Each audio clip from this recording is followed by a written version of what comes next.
Hello students, good morning everyone. तो आज इस चैप्टर का last video number 14 for class 12। इस चैप्टर में हम एक ऐसा टॉपिक पढ़ेंगे जो कि 10th क्लास में एज इट इज़ आप पढ़ चुके हो। केवल 10th क्लास में इसकी मैथमेटिकल एक्सप्रेशन नहीं होती और यहाँ पे हमें मैथमेटिकल एक्सप्रेशंस को भी पढ़ना है। ठीक है, तो टॉपिक है आपका alternating current generator, AC generator और डायनमो। तो सबसे पहले बात आती है कि ये होता क्या है AC generator. It is a machine which converts mechanical energy into electrical energy. It is an electrical machine और it is a machine which converts mechanical energy into electrical energy. ये एक ऐसी मशीन है जो मैकेनिकल वर्क को electrical में convert करता है, मैकेनिकल एनर्जी को इलेक्ट्रिकल एनर्जी में कन्वर्ट कर देती है। तो सबसे पहले बात आती है कि ऐसा क्या है इसके अंदर कि इसको अगर हम मैकेनिकल एनर्जी दें तो ये क्या बना देता है, इलेक्ट्रिकल एनर्जी। तो सबसे पहले पता करना ज़रूरी है कि इसका वर्किंग प्रिंसिपल क्या है, इसका प्रिंसिपल क्या है। तो इसका जो वर्किंग प्रिंसिपल है वो है इलेक्ट्रोमैग्नेटिक इंडक्शन। क्या है, इलेक्ट्रोमैग्नेटिक इंडक्शन। आपको पता है इलेक्ट्रोमैग्नेटिक इंडक्शन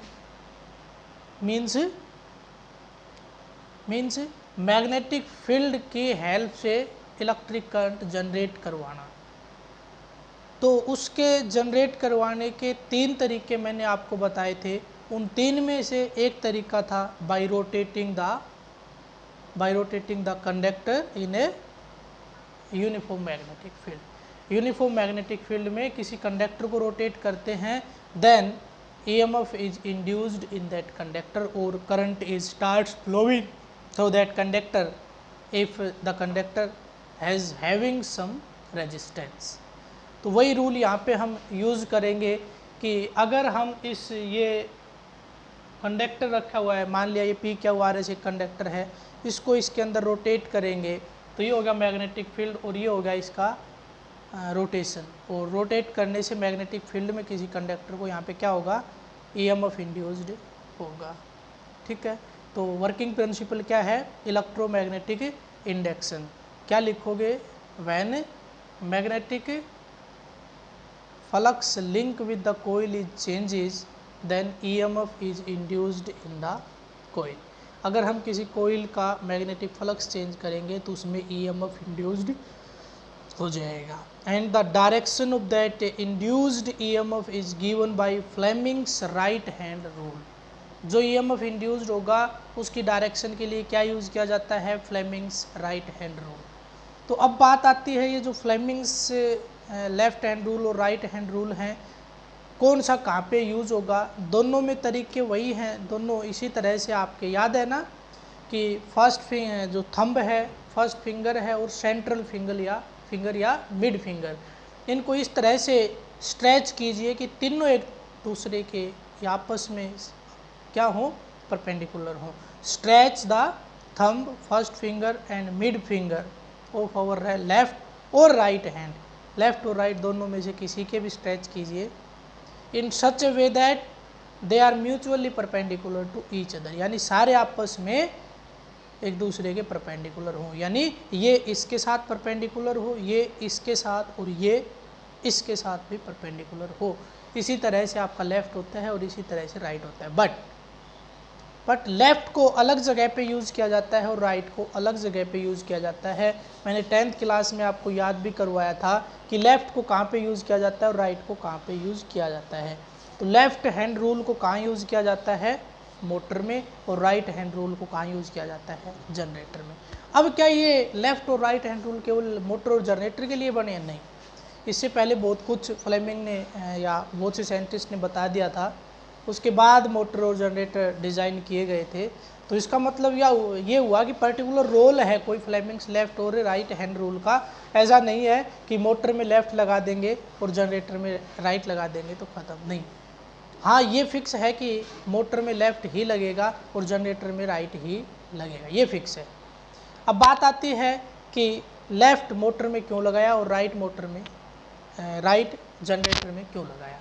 तो आप सभी को पता है मोटर में क्या चीज़ नोन है और क्या अननोन है, वैसे ही जनरेटर में क्या नोन है और क्या अननोन है। तो क्या होता है, फ्लेमिंग्स ने जब ये रूल बनाया तो उसने कहा था अगर दो डायरेक्शन हमें पता हो तो तीसरी हम बता देंगे, दो पता हो तो तीसरी हम अपने आप बता देंगे। तो मोटर में भी दो डायरेक्शंस पता होती है, तीसरी हमें पता नहीं होती, वो निकालनी होती है। जनरेटर में भी दो डायरेक्शन हमें पता होती है, तीसरी नहीं पता, वो हमें निकालनी होती है। चलिए देखते हैं। सबसे पहले लेफ्ट हैंड रूल की मैं बात कर रहा हूँ। लेफ्ट हैंड रूल लगता है मोटर में। अब मेरे को ये बताइए मोटर क्या काम करती है, इलेक्ट्रिक एनर्जी को मैकेनिकल एनर्जी में कन्वर्ट करती है। मैकेनिकल एनर्जी किस फॉर्म में देती है, हमें रोटेशन की फॉर्म में देती है। उन रोटेशंस को हम अलग अलग पर्पज़ के लिए यूज कर लेते हैं। क्लियर है। चलिए तो मोटर में देते क्या हम, इलेक्ट्रिक करंट। तो जो चीज़ हमने दी है उसकी डायरेक्शन हमें पता होगा, तो करंट की डायरेक्शन हमें पता होगी। अब बात आती है जो मैग्नेट्स, फील्ड मैग्नेट लगे होते हैं या मैग्नेटिक पोल्स लगे होते हैं, इनमें तो नॉर्थ और साउथ फिक्स होते हैं। अगर नॉर्थ और साउथ जिन मैग्नेटिक पोल्स के फिक्स हों उनकी डायरेक्शन हम बता देंगे, वो तो क्या होती है, नॉर्थ टू साउथ। तो ये भी फिक्स हुई, यानी यहाँ पे दो डायरेक्शन पता चल गई है, करंट और मैग्नेटिक फील्ड। तो अब बच गया क्या, कई बार आपने देखा होगा कि जब पंखा, जो घर में सीलिंग फैन जिसको आप बोलते हो, उसको जब लगाते हैं तो बाय द वे एक आध केस में ऐसा भी हो जाता है उसका रोटेशन वैसे होता तो है वो एंटी क्लॉकवाइज, लेकिन कई बार क्या हो जाता है वो क्लॉकवाइज या मे भी उल्टा होता हो, यानी जैसे उसको घूमना था वो उसका उल्टा भी घूम सकता है। जैसे उसको नीचे हवा देनी थी तो हो सकता है वो ऐसे घूम जाए कि हवा ऊपर की तरफ जाने लग जाए। यानी डर रहता है हमेशा, जो भी आपका इसको बनाने वाला है फैन को या इसकी कनेक्शन जो करता है, इसको डिज़ाइन करता है, उसको केवल एक ही डर रहता है कि चले तो गा, लेकिन ये नहीं पता कि क्लॉकवाइज घूमे या एंटी क्लॉकवाइज घूमे। तो वो डायरेक्शन पता करने के लिए क्या यूज़ किया जाता है, फ्लेमिंग्स का लेफ्ट हैंड रूल। तो मोटर में दो डायरेक्शन पता होती है, मैग्नेटिक फील्ड और मोशन की या फोर्स की। क्या नहीं पता होता, क्या नहीं पता होता, मोटर में क्या नहीं पता होता, मोटर में पता नहीं होता है मोशन। सॉरी मैंने शायद पहले बता दिया, मोशन पता होता है, करंट पता होता है, करंट और मैग्नेटिक फील्ड की डायरेक्शन पता होता है, और क्या निकालना होता है, मोशन या फोर्स की डायरेक्शन। तो उसके लिए क्या यूज़ करते हैं, लेफ्ट। और राइट की अगर बात करें तो राइट यूज़ किया जाता है जनरेटर में। तो जनरेटर में भी दो चीज़ नोन है, यहाँ पे देख लीजिए। एक तो क्या है, magnetic field fix, magnetic field की डायरेक्शन फिक्स। दूसरा जो फिक्स है वो ये है कि जनरेटर चलाते हुए आपने देखा होगा उसको घुमाते हमें, है ना, हाथ से घुमाया जाता है ना पहले, तो हम उसको क्लॉकवाइज घुमाएंगे या एंटी क्लॉकवाइज, तो वो हमें पता होगा। तो दो डायरेक्शन पता होगी, मोशन की पता होगी और मैग्नेटिक फील्ड की। तीसरी क्या नहीं पता होता, अब ये नहीं पता होता कि जनरेटर में आपने देखा होगा दो वायर होते हैं, पता नहीं इससे करंट आएगा या इससे आएगा, यानी लाइव कौन सा बनेगा और न्यूट्रल कौन सा बनेगा।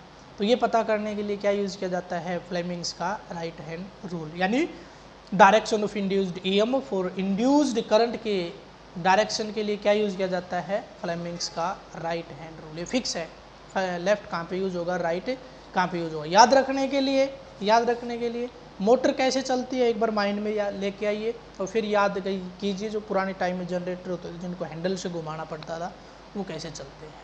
बस केवल यही है कि मोटर चलाने के लिए ज़्यादा वर्क करने की ज़रूरत नहीं है। केवल क्या करना होता है, एक बटन प्रेस, तो वो बटन हम किससे जनरली प्रेस करेंगे, लेफ़्ट से, और करना भी लेफ़्ट से चाहिए। इसके पीछे कारण भी है और लॉजिक भी है। क्या है कारण, कि हो सकता है कि थोड़ा बहुत उसके अंदर स्पार्क हो या और कुछ हो सकता है कुछ डेंजरस हो, तो आपके लेफ़्ट हैंड के ही लग के रह जाए, राइट के ना लगे, क्योंकि राइट ज़्यादा यूजेबल है, लेफ़्ट कम। ऐसा नहीं है कि जाके आप वायर को पकड़ लो, कह दो कि सर ने कहा था कि कोई बात नहीं लेफ़्ट के लगे, नहीं, वो बाय द वे बता रहा हूँ मैं, हो जाए कभी बाई मिस्टेक तो थोड़ा बहुत चांसेस होता है आपका बचने का, इसलिए लेफ़्ट यूज़ करना चाहिए। तो मोटर चलाने के लिए क्या यूज़ करना चाहिए, लेफ़्ट। क्यों, क्योंकि ज़्यादा फोर्स की ज़रूरत नहीं है उसको चलाने के लिए, केवल बटन प्रेस करना है, तो हम क्या करेंगे, लेफ़्ट हैंड से करते हैं। Motor left, generator right. Generator में क्या पड़ता है, उसके लिए ज़्यादा फोर्स की ज़रूरत होती है, ज़्यादा जोर पड़ेगा उसको चलाने के लिए, तो किससे ज़्यादा जो काम है वो किससे करते हैं हम, राइट हैंड से। इसलिए फ्लेमिंग्स का राइट हैंड रूल जनरेटर में और लेफ्ट हैंड रूल मोटर में। चलिए आगे चलते हैं। अब हम बात करते हैं प्रिंसिपल इलेक्ट्रोमैग्नेटिक इंडक्शन, बता दिया।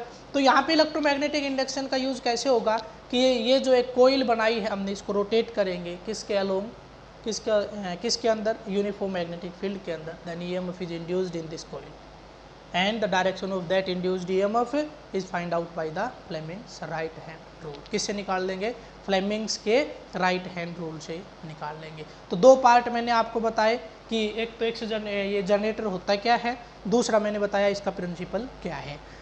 चलिए और आगे बात करते हैं कंस्ट्रक्शन की।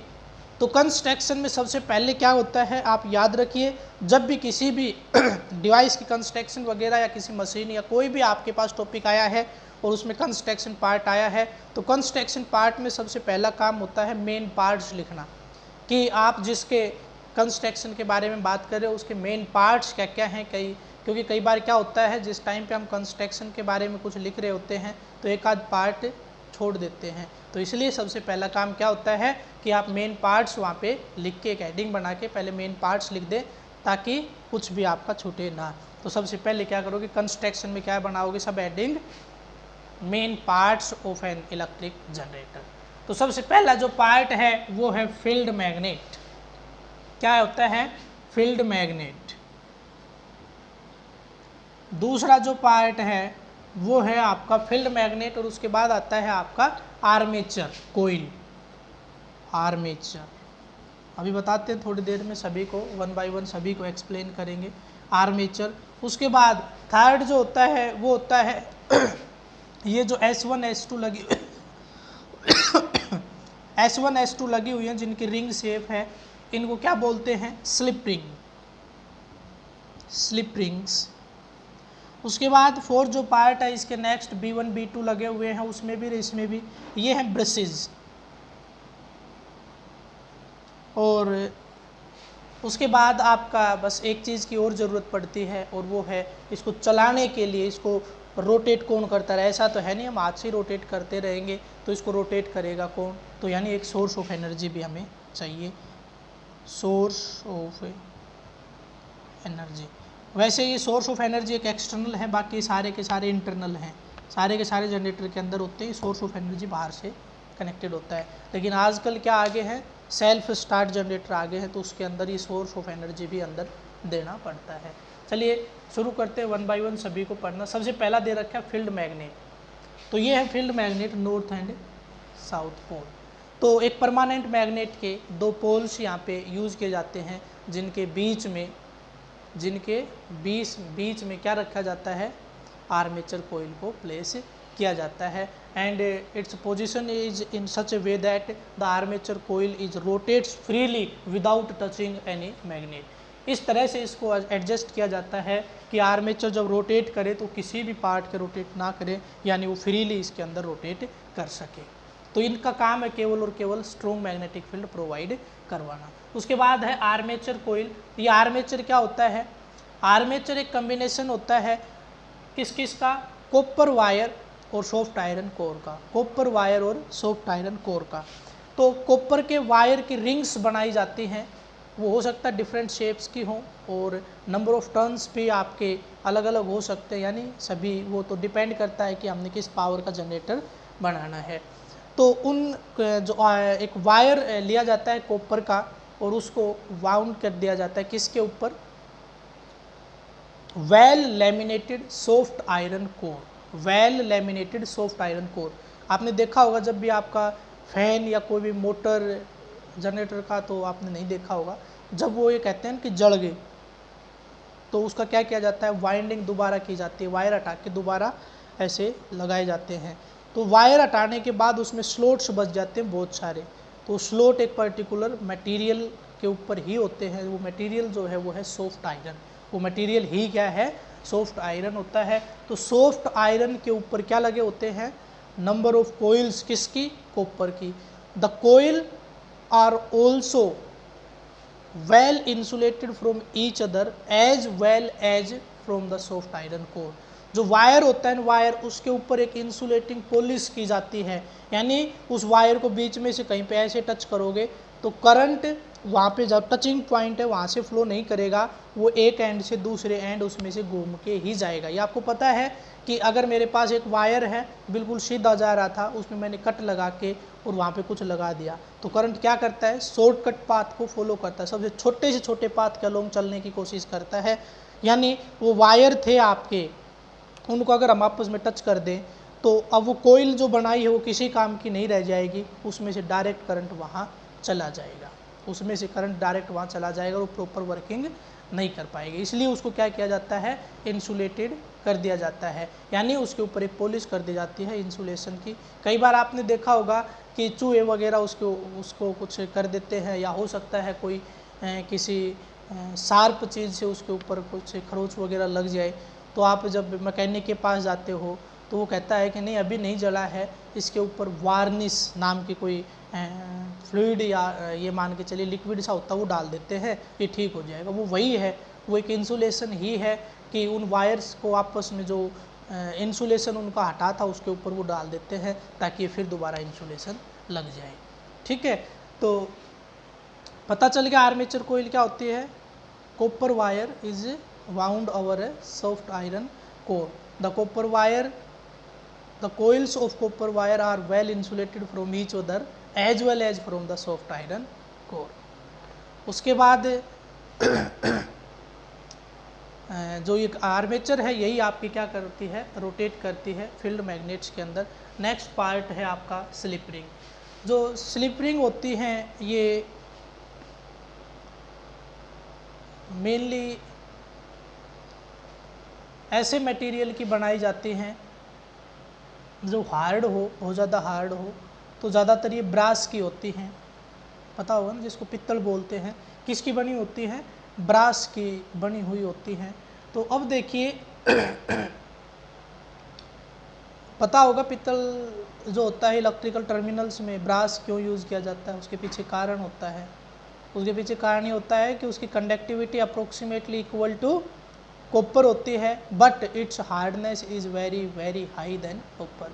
उसकी हार्डनेस बहुत ज़्यादा होती है, यानी जो ब्रास होता है उसको अगर हम चाहें कि ये इसको घिसें और घिस के ख़त्म कर दें और एक कॉपर, तो कॉपर जल्दी घिस जाता है और ब्रास ज़्यादा हार्ड होता है। इसलिए किसकी बनाई जाती हैं, किसकी बनाई जाती हैं, ब्रास की बनाई जाती हैं।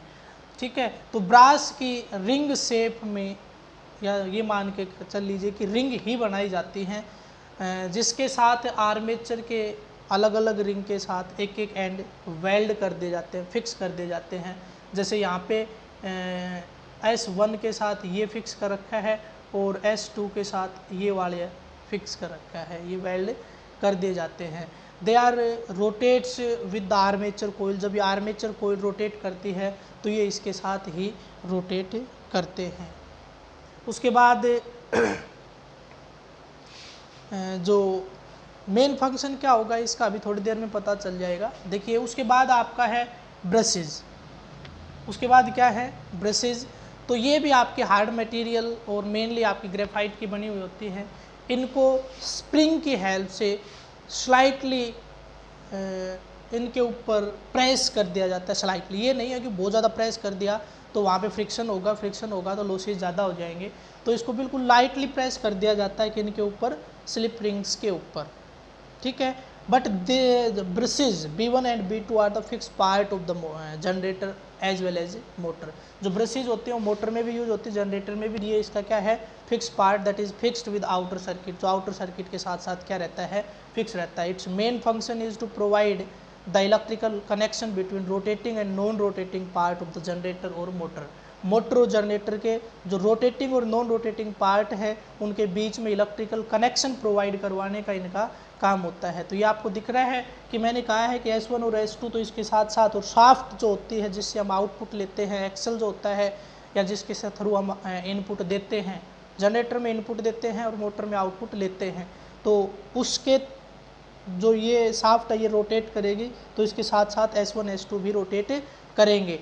तो ये हो गया यहाँ तक का इसका रोटेटिंग पार्ट, और जो आउटर सर्किट है ये हो गया इसका फिक्स्ड पार्ट। तो फिक्स्ड पार्ट में हमें क्या लेके आना है, करंट लेके आना है। कहाँ बन रहा है, रोटेटिंग पार्ट में। तो रोटेटिंग से फिक्स में अगर लेके आओगे तो कोई ऐसी चीज़ हमें चाहिए कि जो आपका ट्विस्ट होता है, बल जो होता है उससे बच सके। अदरवाइज़ क्या होगा, अगर ये भी रोटेट करेगा तो थोड़ी देर बाद वायर टूट जाएगा। तो ये सब बचाने के लिए, या हम कह सकते हैं कि रोटेटिंग और नॉन रोटेटिंग पार्ट्स के बीच में इलेक्ट्रिकल कनेक्शन प्रोवाइड करवाने का काम करते हैं कौन, ब्रशेस। उसके बाद लास्ट आपका जो इसमें पार्ट था वो था सोर्स ऑफ एनर्जी। तो आपको पता है, ऐसा तो है नहीं कि हम मैनुअली उसको रोटेट करते रहेंगे और हमारे पास इलेक्ट्रिसिटी बनती रहेगी, नहीं।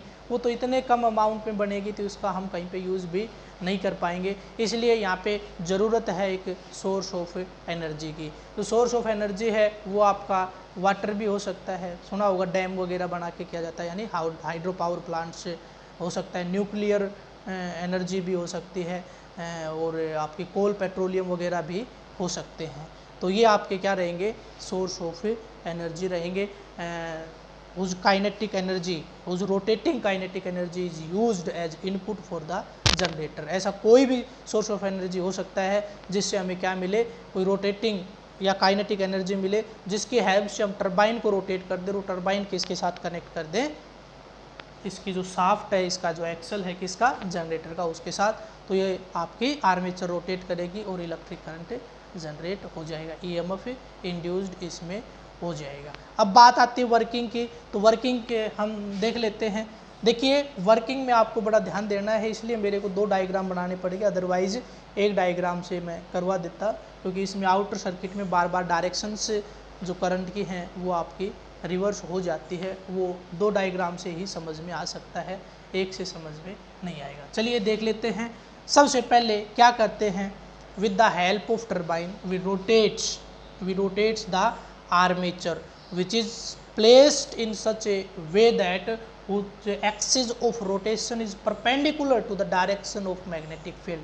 एक आर्मेचर जो किस तरह से रखी हुई है, जिसका ये जो एक्सल है ये परपेंडिकुलर है किसके, मैग्नेटिक फील्ड के डायरेक्शन के परपेंडिकुलर है। और क्या किया है हमने, एक्सल को रोटेट किया with the help of turbine. Suppose initially this armature is placed perpendicular to the direction of magnetic field। यानी इनिशियली ये कैसे रखा हुआ है कि अगर आपका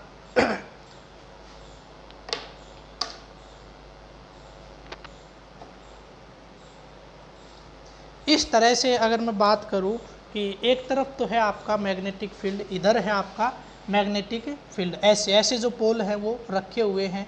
एक तो मैं रखूं इस कोइल को ऐसे, जैसे इस बोर्ड के ऊपर अगर आप देखो तो ऐसे नज़र आ रही है, तो आपको पता है इस टाइम पे तो करंट जो है वैल्यू है मैग्नेटिक इंड्यूस्ड ईएमएफ की मिनिमम होगी, क्योंकि फॉर्मूला आपने पढ़ रखा होगा कि जो आपकी कोइल है इसका हम क्या निकालेंगे, एरिया वेक्टर, उसके साथ मैग्नेटिक फील्ड का क्या देखेंगे, डायरेक्शन। तो इसका जो एरिया वेक्टर है ये जाएगा ऊपर और मैग्नेटिक फील्ड की डायरेक्शन होगी ऐसे, तो इनके बीच में 90 का हो गया। और यहाँ पे क्या यूज होता है, कोस थीटा का, है ना, phi is equal to NBA cos theta. तो कोस थीटा 90 डिग्री पे तो 0 हो जाता है, तो इस टाइम पे तो इसमें ईएमएफ इंड्यूस्ड होगा नहीं। तो हम इस तरह से रख देते हैं इनिशियली कि मैक्सिमम हो जाए, यानी ऐसे आपका अगर पोल है तो ऐसे ही हमने क्या रख दी ये। तो इन दोनों का जो इसकी डायरेक्शन होगी ना मैग्नेटिक फील्ड की, वो होगी इधर, और ये हो गया इसका प्लेन। ये क्या हो गया इसका प्लेन, जो नोटबुक है ना ऐसे दिख रही है आपको बोर्ड पे, ये हो गया इसका प्लेन, और मैग्नेटिक फील्ड की डायरेक्शन होगी ये। तो जो प्लेन ऑफ आर्मेचर है वो कैसे हो गया, perpendicular to the direction of magnetic field. Suppose initially the plane of armature coil is perpendicular to the direction of magnetic field. हमने इस तरह से इसको रखा हुआ है। And we apply a force in such a way that due to which the PQRS starts rotating in clockwise direction। कैसे rotate करना शुरू कर देती है, क्लॉकवाइज डायरेक्शन में रोटेट करना शुरू कर देती है। अब मेरे को यहाँ पे रूल लगा के बताइए कि अगर क्लॉकवाइज डायरेक्शन होगी तो ईएमएफ इंड्यूस्ड इसके अंदर हो जाएगा, डेफिनेटली हो जाएगा। तो उसकी डायरेक्शन क्या रहेगी, यही है मेन, यहाँ से समझना आपको शुरू कर देना है। चलिए क्लॉकवाइज घूमने के लिए देखिए आपके एंगल से अगर देखें तो क्लॉकवाइज घूमने के लिए क्या होना पड़ेगा, कुछ ऐसा चलना पड़ेगा ना, यानी ऐसे देखें तो इसको अंदर जाना पड़ेगा और इसको बाहर। ये देखिए आपके अजम्पशन के ऊपर डिपेंड करता है। मैं मान के चल रहा हूँ कि ऐसे रोटेट करने के लिए, ऐसे रोटेट करने के लिए इस पार्ट को तो अंदर की तरफ जाना पड़ेगा, बोर्ड के अंदर की तरफ जाना पड़ेगा, और इसको आना पड़ेगा बाहर की तरफ। इसको कहाँ आना पड़ेगा, बाहर की तरफ। तो ये होगी एफ की डायरेक्शन, ये होगी है आपकी एफ की डायरेक्शन। मैग्नेटिक फील्ड की डायरेक्शन आपकी इधर है ही, मैग्नेटिक फील्ड की डायरेक्शन आपकी है ही।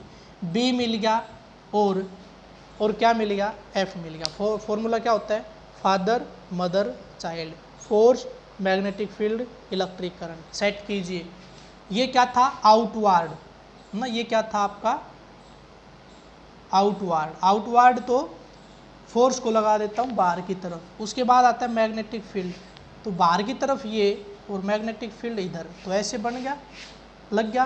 तो करंट कहाँ जाएगा, उंगली ये जो है ये कहाँ जा रही है, ऊपर की तरफ। कहाँ से कहाँ गया, पी से क्यू में। बताइए, आप यूज़ करके देखिए रूल को। उसके बाद यही रूल यहाँ पे लगा दीजिए।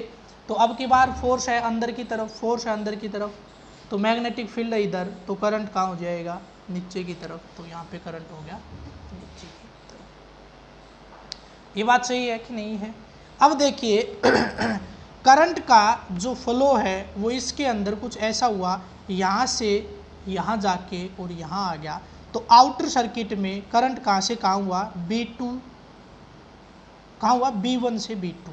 आउटर सर्किट में देखिए कहाँ से कहाँ, यहाँ से देखो, यहाँ ऐसे ऐसे ऐसे घूम के आया, तो कहाँ मिलेगा इसको, B1 पे, और इस यहाँ पे कहाँ जाएगा, B2। तो आउटर सर्किट में करंट हुआ B1 to B2। After completion of half rotation, half rotation complete होने के बाद क्या होगा, जो positions P Q R S की थी वो आपस में इंटरचेंज हो जाएंगी। जहाँ पे P Q था वहाँ पे क्या आ जाएगा RS, और जहाँ पे RS था वहाँ पे क्या आ जाएगा PQ या QP, जैसा कि मैंने उस डायग्राम में शो कर रखा है। ध्यान से देखिए, इस डायग्राम में मैंने क्या किया, इसका ये वाला पार्ट है इसको यहाँ वेल्ड किया, और इधर वाला पार्ट है इसको यहाँ, ऐसे ही इसमें देखिए। अब इसमें देखिए, तो अब देखिए यहाँ से जो अब देख रहे हैं ना यहाँ पे B1 टू B2, तो इसका मतलब क्या हुआ कि इस सर्किट के लिए ये पॉजिटिव और ये नेगेटिव बन गया। B1 पॉजिटिव और B2 क्या बना, नेगेटिव, है ना। डायरेक्शन तो ऐसे ही होती है, पॉजिटिव टू नेगेटिव, समझने के लिए। अब देखिए यहाँ पे देखिए ध्यान से, ऐसा ही अगर यहाँ पे भी होगा क्या, अब आपने किसी चीज़ को ऐसे रोटेट करवाया क्लॉकवाइज डायरेक्शन, क्या उसी डायरेक्शन बदलोगे आप, नहीं, वो तो क्लॉकवाइज ही करना पड़ेगा, क्लॉकवाइज ही रखना पड़ेगा। या ऐसा कुछ हो सकता है कि आप जनरेटर में क्या करोगे, पहले इतना घुमा दिया फिर वापस घुमा दिया, ऐसे तो नहीं होता भाई, वो मोमेंटम बहुत ज़्यादा होता है उसका, ऐसा इम्पॉसिबल है ऐसे करना। तो ऐसे फिर हम करंट जनरेट कर ही नहीं सकते। अगर हम आर्मेचर की रोटेशंस को बदलेंगे तो वहाँ पे करंट जनरेट होगा ही नहीं। पता है ना आपको, कभी वो इसका साथ देगा इंड्यूस्ड ईएमएफ, कभी इसका अपोज करेगा, एक बार डिक्रीजिंग की तरफ होगा और एक बार इंक्रीजिंग के अपोजिट होगा, है ना। तो बहुत बड़ी दिक्कत आ जाएगी, तो वहाँ पे करंट जनरेट नहीं होगा। तो यानी यहाँ पे भी डायरेक्शन तो हमें क्या रखनी पड़ेगी, इसकी तो क्लॉकवाइज ही रखनी पड़ेगी। क्या रखनी पड़ेगी, क्लॉकवाइज ही। पहले बार में क्या था, कुछ ऐसा था, अब की बार में ऐसा हो गया। ये मान लीजिए कि ये आपके जो साइड है ये P थी, ये Q थी, अब की बार क्या हुआ, ये इस तरह से चला गया, P Q अंदर की तरफ चला गया। अब समझने के लिए यहाँ पे रूल अप्लाई कर देते हैं। तो वही है, ये वाली आर्म हमने बाहर निकाली थी तो अब भी बाहर ही आएगी, और इस वाली आर्म को हमने अंदर लिया था, अब भी अंदर जाएगी। ये F, ये आपका मैग्नेटिक फील्ड, ये आपका magnetic field B। Now apply the rule, यहाँ पे रूल अप्लाई करोगे तो अब की बार करंट की डायरेक्शन सेम ही है, कोई फ़र्क है नहीं, यानी करंट आपका इधर जाएगा और ऊपर से नीचे आएगा। ये आपके इसके अंदर जो करंट है उसकी डायरेक्शन हो जाएगी। इंड्यूस्ड ईएमएफ बोल सकते हो आप, आई लिखने के रहने देना, इंड्यूस्ड ईएमएफ की डायरेक्शन बता दीजिए। तो अंदर जो आर्मेचर है उसके अंदर डायरेक्शन क्या होगी आपकी, अंदर जो आर्मेचर है उसके अंदर डायरेक्शन होगी है आपकी SRP, यहाँ पे डायरेक्शन होगी है SRQP,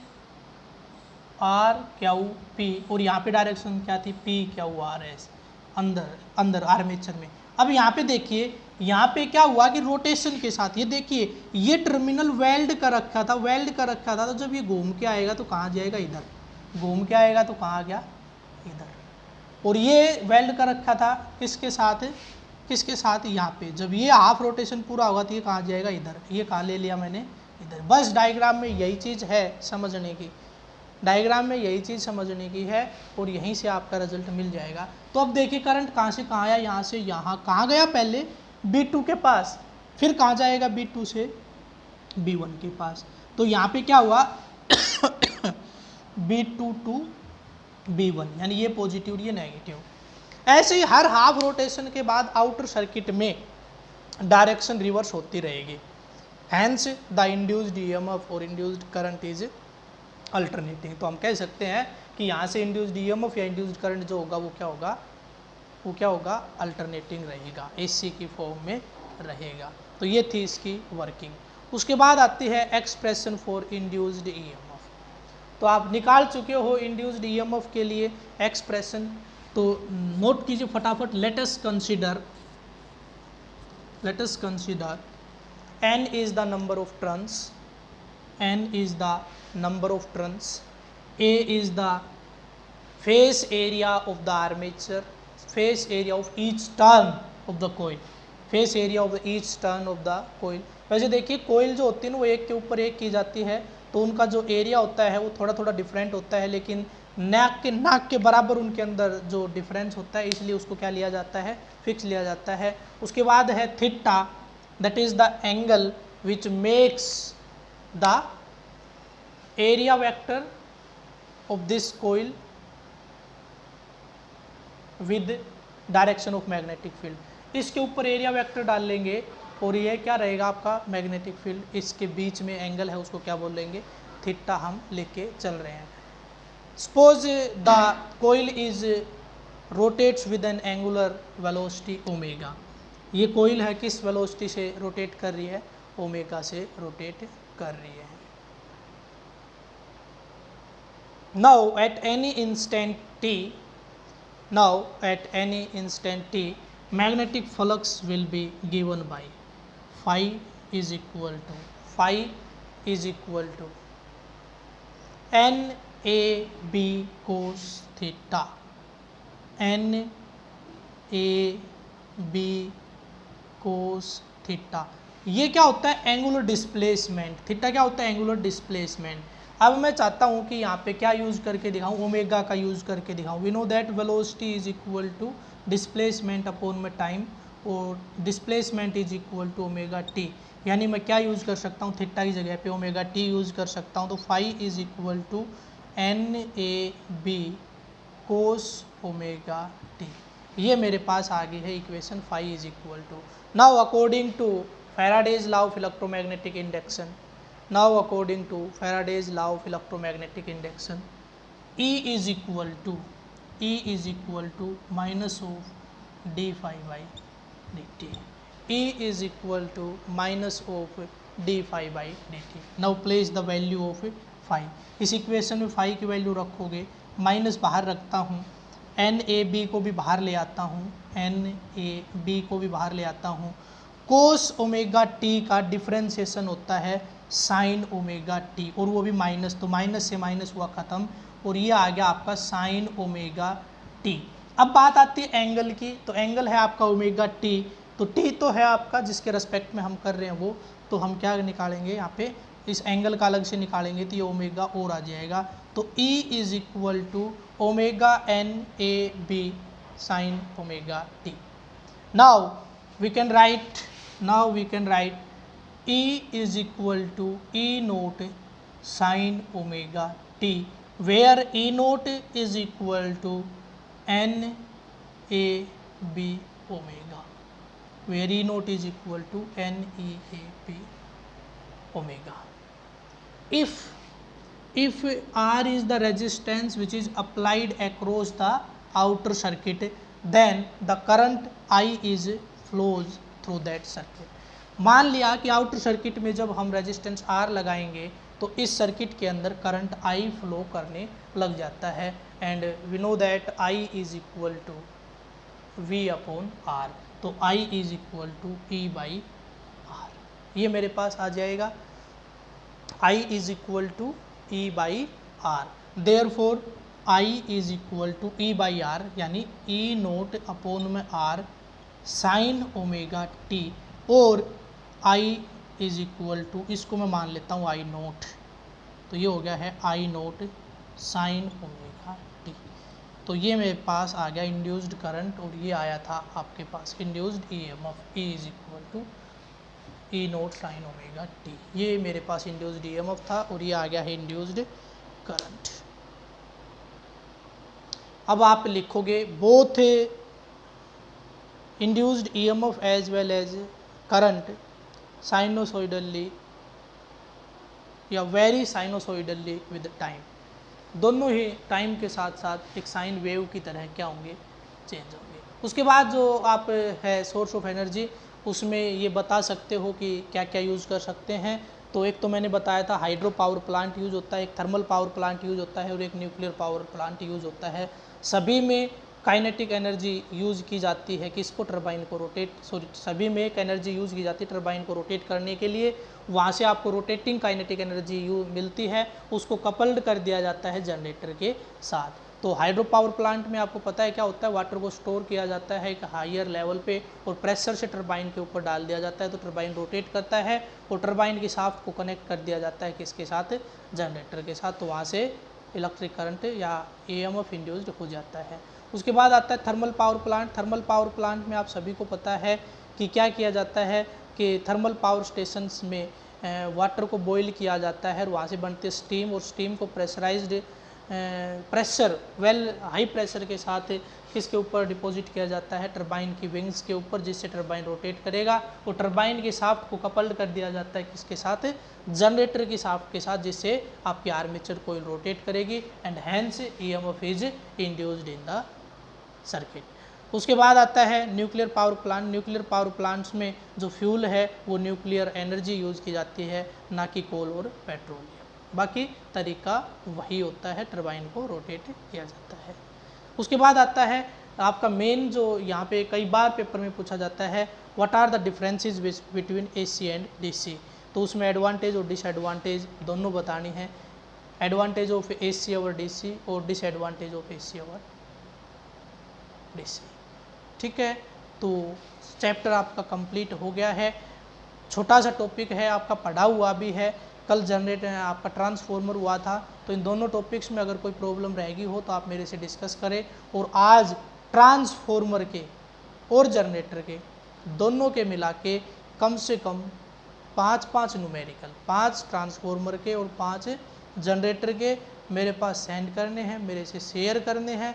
कोई प्रॉब्लम हो तो वो मेरे पास 6 PM से पहले सेंड कर दें, ताकि नेक्स्ट वीडियो में मैं उनको डाल सकूं। आज के वीडियो में इतना ही। थैंक्स।